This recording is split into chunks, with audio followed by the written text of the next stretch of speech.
The trademark biohacking mecca here is really working with the body in different ways that can be both inside and outside the box, depending on how far down the rabbit hole you want to dive, to achieve a specialized goal for the individual, because we all have different goals and there is no actual real definition of health other than the absence of disease. So we learned what we had suspected was that no one diet fits all. Everybody really is unique and individualized. So it's not a movie that says, hey, if you live a life of keto, you are going to thrive. No, I've got a few dozen people I can think of just off the top of my head that will die if off of keto. And if you are showing an immune reaction to this, well, you now have low-grade inflammation and your body is in a fight mode. It's very taxing on your body. More mitochondria have to be utilized. Your heart rate's going to be a little higher. Your brain's not going to work as well. Our cells just aren't going to perform as well. So if we can understand from soup to nuts everything that is going to cause a low-grade inflammation in your body, then let's find out. So now we're not throwing darts at a dartboard. We can figure out the exact diet that you're looking for. Welcome back to the Hustle and Grind podcast, the show where we dig into why real entrepreneurs trade comfort for conviction. This isn't about vanity metrics or overnight success. It's about the stories behind building a reputation that actually matters. I'm your host, Andrew, keynote architect, platform builder, and fellow founder in the trenches. Today, I'm sitting down with Jim Goetz, the creator of the Keto Project movie and author of the #1 bestseller, 600 Burgers in 30 Days. Jim is an absolute champion in the field of human optimization and performance. Holding credentials as both a chiropractor and a physiotherapist, he's also a certified strength and conditioning specialist with an extensive background coaching elite athletes, from Olympic contenders and NFL players right down to national high school champions. He applies cutting-edge biohacking principles driven by a philosophy that champions are created not through extraordinary feats, but by doing the ordinary day in and day out better than everyone else. An author of numerous articles on everything from nutrition to human physiology, Jim isn't afraid to question accepted theories to find what truly works. He also launching FitCoin, a revolutionary health-based crypto token. Get ready because Jim is here to talk about pushing past the limits we think we have. Dr. Jim, thanks for being on the show a second time. Appreciate it. Had a great conversation with you last time. I know we're going to have another great conversation this time. You're in a zone that I really have a lot of passion for. I love the functional medicine, that end of things. So I'm really happy to have a chat with you today. So thanks for being here. Thank you so much for having me. The second you reached out again, I got excited and I'm like, yeah, let's do this. So I've been anxiously waiting to meet up again. So thank you for reaching out. Awesome, man. So we heard about a little bit about you in the bio, but I always like to start with asking, what is your special thing that you do in functional medicine? I know it's a big topic, and so I want to hear a little bit more about kind of where's your niche? What are you good at? What do you like doing? That sort of a thing. Sure. Yeah. I guess my niche really is working with high-end individuals, and I say that because everybody can be a high-end individual. They really can. A lot of times people think it's dedicated only for the guys that they see playing on Sunday in the NFL or any other professional sport like that, or even thinking just Fortune 500 CEOs and limiting that. But everybody starts in the exact same place. It's just that journey in the middle. Where are they going to journey from?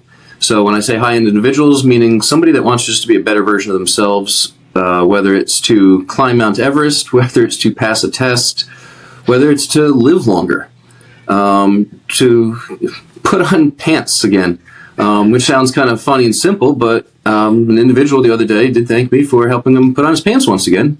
Yeah. It was getting embarrassing that his wife had to put his pants on every day for the last 10 years, and now here he is being able to do that too. So using objective means, science, the fad term biohacking, hence the trademark biohacking mecca here, is really working with the body in different ways that can be both inside and outside the box, depending on how far down the rabbit hole you want to dive, to achieve a specialized goal for the individual, because we all have different goals and there is no actual actual real definition of health other than the absence of disease. So finding out how to make the body tick in new ways is always, it's excited me from the time I was, a kid, if you would. I think it's interesting you say that it doesn't always have to be what we would consider to be like the high performer, huge CEO, but it's also just anyone with a general goal. And it still kind of falls into the same category. And I think a lot of people don't think about that. So it's an interesting take. Absolutely. Yeah. We are not, we're not so different. The Fortune 500 CEO versus the guy sitting on the couch. Again, those are just their goals. Yeah. And if you want to better yourself, I mean, that's generally what we're all into. So I know you use the term biohacking, and that's a huge buzzword right now. So what specific things what modalities are you using, and what's working the best? For the individual or for myself? I could just say myself here. It makes it a lot easier since everyone's got different goals. What I'm really trying to say in a very polite way is that there's a huge buzzword. There's a lot of BS out there in this industry, and I want to hear kind of your take on it. Being an expert in the industry, sort of my polite way of saying that, right?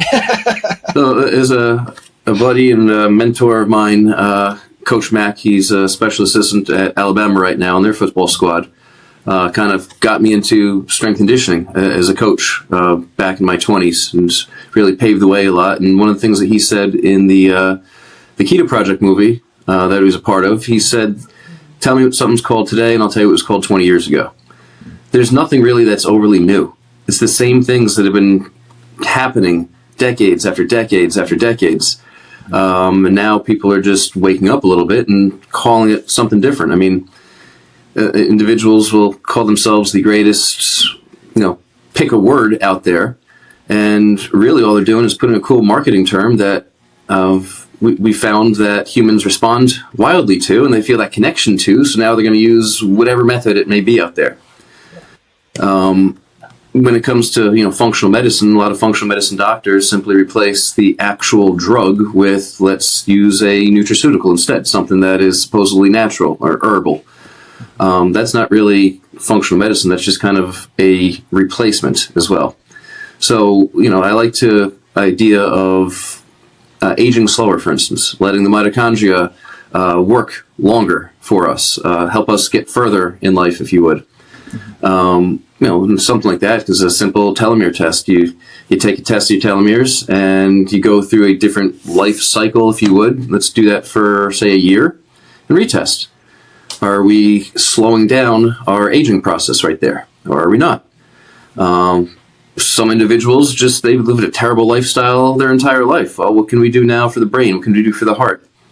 There's so many different means, different modalities, even just somebody with ADD, for instance, got a young ball player, for instance, and we got him a brain map.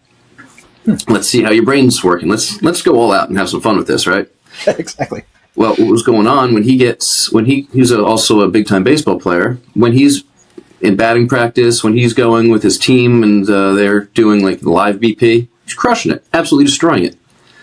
When you get into certain games, all of a sudden he can't hit anything. It was kind of weird. So we went to the eye doctor. The eye doctor said, you have accommodating insufficiency, which in this case here is the eyes are not picking up fast-moving objects, and they're disappearing within a couple feet of where you're looking to catch the ball with a bat, as I like to say. So that is interesting. But here in the brain map, it takes it even further. When there's high-stress situations, his entire brain lights up like a Christmas tree, and now he can't see. So you're calm, you're cool, you're collective, you're in the batter's box, the pitcher winds up, the pitcher throws, you got that fight or flight, and now you go blind. So working with him, for instance, doing a lot of vision tracking exercises as well as deep breathing, just to get a place of zen when you go out and compete at the highest of levels. Yeah. It's working. It's working a lot. He took his batting average from, are you sure you want to play this sport, to he's leading all sorts of leagues in offensive numbers there. So, being able to quantify the things that we do is really cool, and it comes down to the individual. Yeah. Diets. There's another one. Everyone, what's the diet for me? Yeah. As we did in our movie and put in the book there, one diet is not the same for everybody. My buddy, Dr. Mike, that decided he wanted to be the test subject, for instance, eating the 600 burgers in 1 month there. Yeah. I remember one night vividly, he's sitting on my couch and he kind of just like flops over. We're watching a UFC event, something like that. He's just trying to keep his mind off of what he's going through here. And he flops over on the couch. And I'm like, you okay? I thought he was just like tired and maybe going to go to sleep. He's like, no, I fell. I can't move. This really hurts. I mean, his hormones were screwed up. His testosterone was down to a 6, not like, 600 or 60, 6. Wow. And he's a virile, in this case here, late 20s athlete, cerebral stud. But eating all meat took him way down. Now, in the background, I was doing the same thing, and all my numbers went up. I was looking like the stud out there, and he was looking like the dud. But it comes down to genetics in that case here. I do better on meat. He does better, believe it or not, on more either fish or vegetation. He actually does really well in vegetation. And there's a lot of research out there that shows vegetation increases risk of stroke and heart disease in certain groups of people. So, yeah, when you come out to biohacking, take this one thing.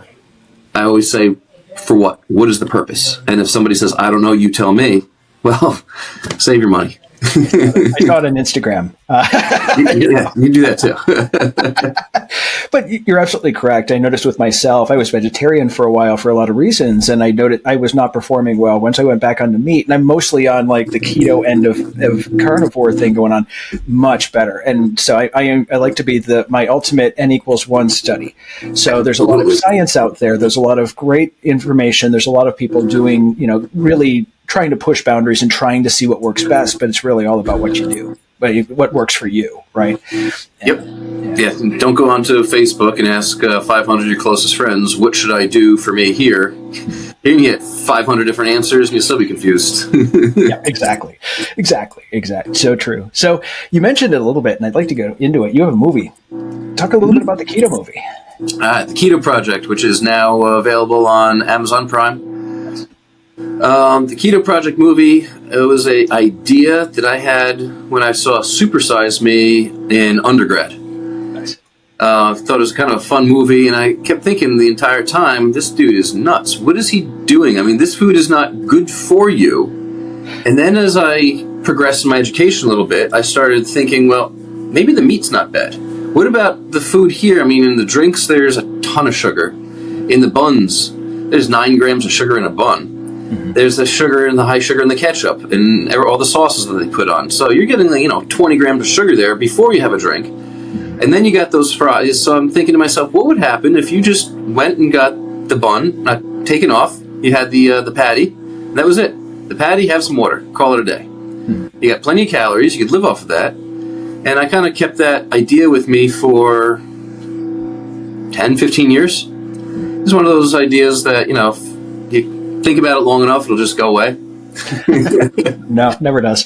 No. When I was little, I always wanted to make movies, so initially went into undergrad. I became a communication major and really started liking making film and things like that nature. However, the school wasn't really in communication designed for that to the level that I wanted it to, so I became an exercise science major. So all these years later, in the field of exercise science, health, and we had a little health event that the world will forever know is COVID. So business slowed down a little bit. I'm like, what can I do right now and be productive? Let me make a movie. The airplanes are pretty much giving away tickets at that point. So, flying to Los Angeles in first class is like $100. Heck yeah, I'm going to utilize this all I can here. So myself and another young man, Ryan Duddy there, I saw some of his stuff from he was in college, and I thought, this guy is like a savant. I love his angles. I love the way he sees things. Hey, Ryan, I can't pay you, but would you like to, put this together with me? I'll buy the cameras. I'll front everything, but you tell me what you need, and we'll get all that stuff, and we'll make the movie together. He's like, heck yeah, let's do it. So my wife, she started booking some flights, I started calling all of my buddies and say, can we, you want to be in a movie? Like, sure, I'm not doing anything. Initially, I was going to be the guinea pig, eating all the burgers, my caloric requirement. That's really what it came down for the burgers. We figured out how many calories for the past 3 months that we need, and that's how many burgers that we'd have per day. So we're not lacking, we're not gaining weight, we're not losing weight. Everything should kind of stay level there.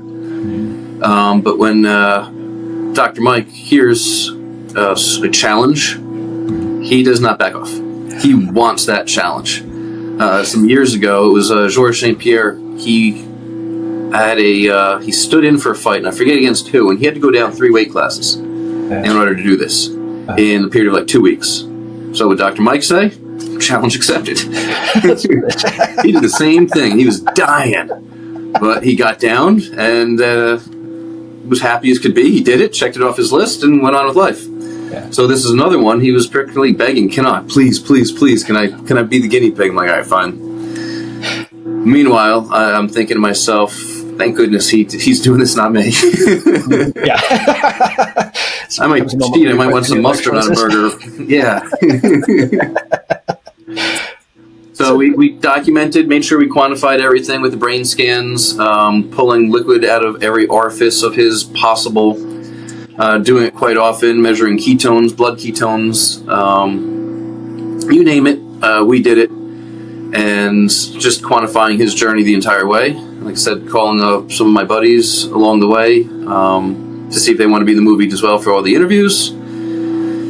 Put it together, and then the real work with literally, we had like 14,000 hours of footage, and we're trying to put it together the best we can during the process, but it's a lot of footage still to go through.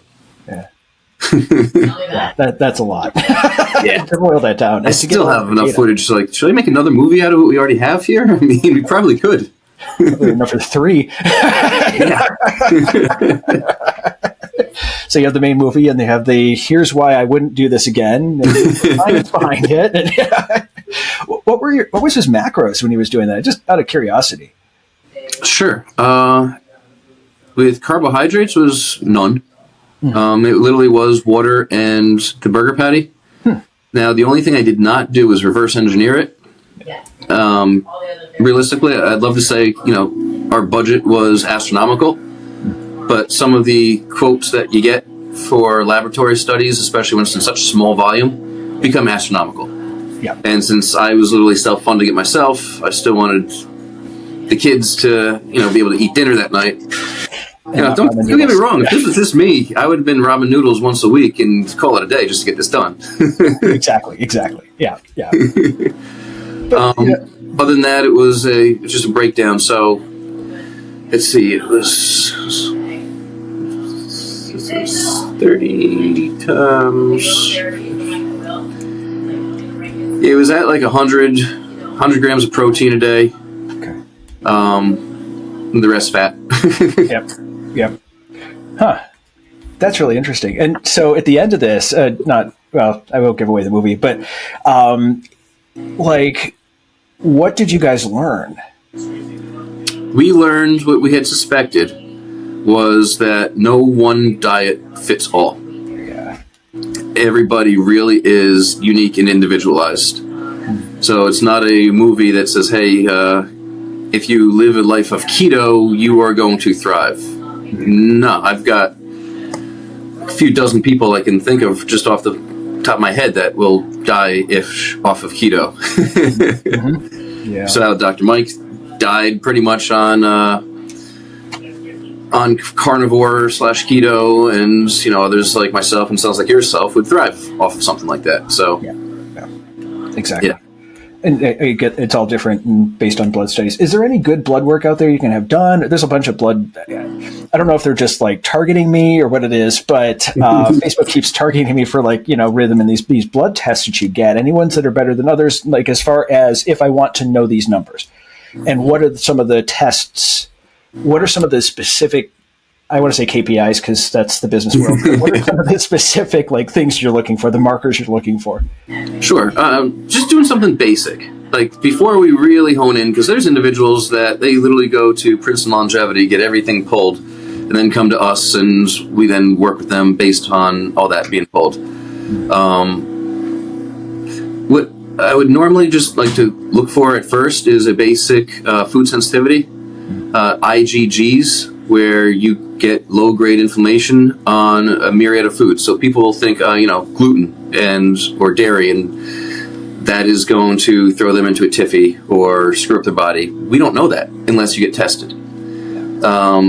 As everybody is different. So if somebody, perhaps dairy, I'll just throw that out there. Somebody may have a test where they have no IgGs or extra white blood cells that are formed. Well, somebody else may actually have a myriad of different white blood cells being formed. Well, white blood cells attack invaders into the body. So if you're having a food, and it doesn't matter what the food is, it could be beef, believe it or not. We're talking meat here. It could be lemons. I mean, there could be a totally large amounts of food. And if you are showing an immune reaction to this, well, you now have low-grade inflammation, and your body is in a fight mode. It's very taxing on your body. More mitochondria have to be utilized. Your heart rate's going to be a little higher. Your brain's not going to work as well. Our cells just aren't going to perform as well. So if we can understand from soup to nuts everything that is going to cause a low-grade inflammation in your body, then let's find out. So now we're not throwing darts at a dartboard. We can figure out the exact diet that you're looking for. Now, I also like to utilize hormone testing. Full hormones, not just, as they call it, male and female hormones, because females have male hormones and males have female hormones, and they need to be in balance as well. Exactly. And we can often tell with individuals if hormones are off based upon what they're eating on the first half as well. A lot of people nowadays, I put out so many things on cholesterol and how, yes, cholesterol is good for you. When people, I want to get on a statin, I'm getting aches and pains now, I'm on a statin, I'm a little brain foggy on a statin. Well, your hormones are also becoming off kilter as well, because we need cholesterol in order to form hormones. No cholesterol, no hormones, our significant others kick us out of the house. We need that nice balance. Exactly. And I think, people need to know this isn't it's not allergies, it's sensitivities, and there's a difference. Like, I've got one friend of mine, Correct. He has dairy. At least 3 hours later, he's got brain fog, for the next 3 hours after that. So he's not allergic to dairy. He can eat it without significant issues, but it's just his body's like, nope, I'm not a fan of this. That's exactly. I don't like this. Yep. When somebody has a food allergy, that is a IgA reaction. That's when you start sneezing and coughing, and you get the hives and, whatever it may be. But yeah, IgG is the other type of white blood cell that is going to find the bacteria and viruses and little fungus that might be in your bloodstream and can go after them that way. So let's pivot for a second, because you've got a crypto token coming out too, and I want to take a second to chat about it. Tell me a little bit about what that is and why you started it and what it's all about. Sure. We've got an evolution of two tokens, if you would hear. One for the masses, that's more comfortable for everybody, and the other, in reality, is all the different tests that I've run on what people are going to like the most. They're going to like this other one the most, and there's definitely a human psychology that goes into it. So initially, the main token, which was out for a little, and I pulled back a little bit as well. It is to be rewarded for doing the things you're supposed to do anyway in a given day. It's not for how many steps you're supposed to take. It is literally tied to a Fitbit. And I've created and patent pending right now, and another one called the Lexin Chronos, where you can actually store in a cold wallet all your cryptocurrencies as well, and also spend off of it as well in commerce. So the more that you are healthy, your breaths are at 12 to 18 per minute on average. You're getting 30 to 40 minutes of moderate, and I mean real moderate activity per day. All the different metrics that I've came up with utilizing the American College of Sports Medicine and what could be programmed into a Fitbit, and then the Lexin Chronos afterward. And as long as you're hitting these metrics, you get rewarded every single day in cryptocurrency that you should be able to go out and utilize in commerce. The interesting part is, because there's been a couple small-time projects that are kind of like that and never did anything, is what I find in the world of crypto building. there's geniuses out there. They're the software guys. They're not business guys. So they can have the best idea going, but no way to actually get it out into the world. And a lot of these great projects, I find, just fail off the get-go. So a lot of investors were and are a little bit hesitant about jumping into bed with that one. It's frustrating because, to me, I see literally the more you do for yourself to live longer, be healthier, is going to be rewarded. Literally, you get more time, which is the greatest asset of all. Something that's pretty much indescribable of what it is, but that's what we know it as. And the more we get, the more rewarded we are. So it was a way to increase your own internal time and increase a measure of it in crypto tokens in that case. And I wanted some individuals to earn enough to make it worthwhile, maybe $100 equivalent like per month, and then be able to go to Whole Foods, swipe right on Amazon, go to your doctors, wherever it may be, and be able to just use the chip and boop, uploads up. Interesting. That's really awesome. I love that idea. I think I've seen a couple of gyms around we'll give you part of your feedback if you meet these criteria. Mm-hmm. Never thought about applying crypto to that. So that's really awesome. Yeah. I like that. I don't, best way to put it, sometimes I don't understand the human psyche, but I do, where when somebody achieves something, they kind of forget about it. It seems really cool at first. Let me buy the new watch. Let me start doing this. And then maybe in 2 weeks, you start utilizing it less. Then you leave it on the charger for a few days more. And before you know it, it's starting to fall off. And then whatever people have, which sinks any crypto, they sell it all. Well, the dopamine kicks off. You don't get that dopamine hit anymore of that novelty. And now it's this thing that I don't really want to deal with. And I think that might be part of it. Yep. Yeah. Exactly. So I'm seeing where that may go. I'm not, giving up on that altogether, especially so much time and effort has gone into it. I mean, app is built, the token is built. Everything is just sitting there. It's been audited. Everything is good to go on that. We just need to garner some more realistic interest behind it. Exactly. And I think it'll come eventually. It's just one of those people have to wrap their head around it. And you're right that a lot of nerds create things and they're very brilliant at what they do, but they sometimes don't realize that humans have to use it. And I think that, I've run into that issue in past projects I've worked with too, where it's like, no, that this isn't good. I understand the thought process of what you're doing. It's a brilliant thought process and it is absolutely not going to work with the human psyche. Yeah.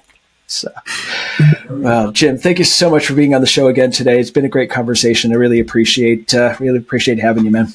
Thank you. It was an absolute pleasure, Andrew. Thank you again for thinking of me. Anytime.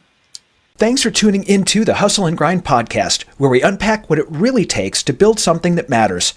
If today's conversation hit home, do me a favor. Share it with someone who's in the trenches too. And if you're building your own brand, platform, or message and want help turning that story into serious authority, head over to theauthorityforge.com to see how we can help. Until next time, keep showing up, keep shipping, and keep chasing the work that sets you on fire. I'm Andrew, and this was the Hustle and Grind podcast.